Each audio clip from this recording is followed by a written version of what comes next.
ಜಗಳೂರು ತಾಲೂಕ್ ಪಂಚಾಯಿತಿ ಕಾರ್ಯನಿರ್ವಹಣಾಧಿಕಾರಿಯಾಗಿ ಎನ್.ಕೆ. ಕೆಂಚಪ್ಪ ಅವರು ಅಧಿಕಾರ ವಹಿಸಿಕೊಂಡಿದ್ದಾರೆ.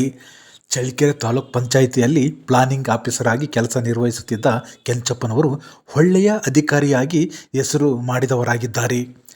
ಜಗಳೂರು ತಾಲೂಕ್ ಪಂಚಾಯಿತಿ ಕಾರ್ಯನಿರ್ವಹಣಾಧಿಕಾರಿಯಾಗಿ ಕಾರ್ಯನಿರ್ವಹಿಸುತ್ತಿದ್ದ ಕರಿಬಸಪ್ಪ ಅವರನ್ನು ದಾವಣಗೆರೆ ಜಿಲ್ಲಾ ಪಂಚಾಯಿತಿಯ ಮಾತೃ ಇಲಾಖೆ ಲೆಕ್ಕ ನಿರ್ವಹಣಾ ಶಾಖೆಗೆ ವರ್ಗಾಯಿಸಲಾಗಿದೆ.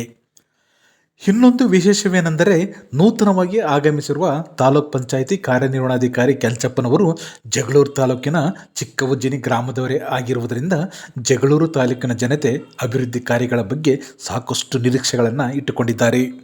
ನೂತನವಾಗಿ ಅಧಿಕಾರ ವಹಿಸಿಕೊಂಡ ಕೆಂಚಪ್ಪನವರಿಗೆ ಜಗಳೂರು ತಾಲೂಕ್ ಪಂಚಾಯಿತಿ ಅಭಿವೃದ್ಧಿ ಅಧಿಕಾರಿಗಳ ಸಂಘದ ಅಧ್ಯಕ್ಷರು ಹಾಗೂ ಕೆಚ್ಚನಹಳ್ಳಿ ಗ್ರಾಮ ಪಂಚಾಯಿತಿ ಅಭಿವೃದ್ಧಿ ಅಧಿಕಾರಿ ವಾಸುದೇವ್, ತಾಲೂಕ್ ಪಂಚಾಯಿತಿಯ MGNREGಯ ಸಹಾಯಕ ನಿರ್ದೇಶಕರಾದ ಬೋರಯ್ಯ, ಬಿದ್ರಕೆರೆ ಗ್ರಾಮ ಪಂಚಾಯಿತಿ ಅಭಿವೃದ್ಧಿ ಅಧಿಕಾರಿ ಮರಳುಸಿದ್ದಪ್ಪ, ಅಣಬೂರು ಗ್ರಾಮ ಪಂಚಾಯಿತಿ ಅಭಿವೃದ್ಧಿ ಅಧಿಕಾರಿ ಓಬಯ್ಯ, ಗುತ್ತಿದುರ್ಗ ಗ್ರಾಮ ಪಂಚಾಯಿತಿ ಅಭಿವೃದ್ಧಿ ಅಧಿಕಾರಿ ಶಶಿಧರ್ ಪಾಟೀಲ್, ದೇವಿಕೆರೆ ಗ್ರಾಮ ಪಂಚಾಯಿತಿ ಅಭಿವೃದ್ಧಿ ಅಧಿಕಾರಿ KC ಸುನೀತಾ, ದೇವಿಕೆರೆ ಗ್ರಾಮ ಪಂಚಾಯಿತಿ ಕಾರ್ಯದರ್ಶಿ ಸಂಪತ್ ಕುಮಾರ್, ಗಣಕಯಂತ್ರ ನಿರ್ವಾಹಕರಾದ ಮುಸ್ತಫ್, ಅಸ್ಕೋಡ್ ಗ್ರಾಮ ಪಂಚಾಯಿತಿ ಕಾರ್ಯದರ್ಶಿ ಶ್ರೀನಿವಾಸ್, ತೋರಣಗಟ್ಟೆ ಗ್ರಾಮ ಪಂಚಾಯಿತಿ ಕಾರ್ಯದರ್ಶಿ ಸತೀಶ್, ಕಲ್ಯಾದೇವಪುರ ಗ್ರಾಮ ಪಂಚಾಯಿತಿ ಕಾರ್ಯದರ್ಶಿ ಹನುಮಂತಪ್ಪ, ಅಣಬೂರು ಗ್ರಾಮ ಪಂಚಾಯಿತಿ ಕಾರ್ಯದರ್ಶಿ ನಾಗಪ್ಪ, ತಾಲೂಕ್ ಪಂಚಾಯಿತಿ ಲೆಕ್ಕ ಶಾಖೆಯ ಸುಷ್ಮಾ, ತಾಲೂಕ್ ಪಂಚಾಯಿತಿಯ ಕೋಆರ್ಡಿನೇಟರ್ ಅಬೂಬಕರ್ ಸಿದ್ದಿಕ್, ಗುತ್ತಿದುರ್ಗ ಗ್ರಾಮ ಪಂಚಾಯಿತಿಯ ಕಂಪ್ಯೂಟರ್ ಆಪರೇಟರ್ ವಸಂತ್, NRLM ಶಾಖೆಯ ಜಯಣ್ಣ ಲಕ್ಷ್ಮೀಪತಿ ಅವರುಗಳು ಸ್ವಾಗತಿಸಿ ಅಭಿನಂದಿಸಿದ್ದಾರೆ.